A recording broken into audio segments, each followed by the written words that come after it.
Ochako Uraraka est un meilleur personnage que Maki Zenith. Oh là. Non, vous me prenez pour un fou, mais attendez, je vais vous expliquer. À la base, si Ochako ça voulait devenir une héroïne, c'était pour aider ses parents financièrement. C'est une go qui a connu la Hesse et qui veut mettre la famille à l'abri.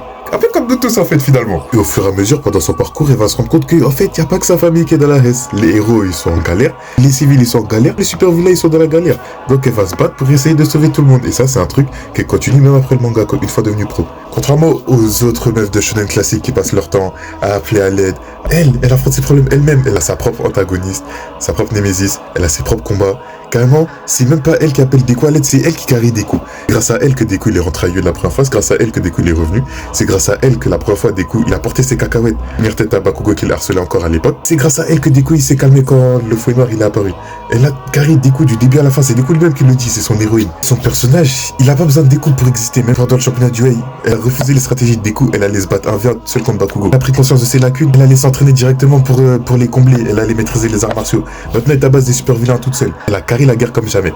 Elle a éveillé son alter pour empêcher que Toga, en faisant des clones de toi, ça tue tous les héros. Sans elle, il y a full up de héros, full up de civils qui seraient morts. C'est grâce à elle qu'on a gagné la guerre en partie. Tout au long de l'œuvre, elle a une évolution psychologique. Ses horizons ils sont élargis, tu vois. Elle est en maturité.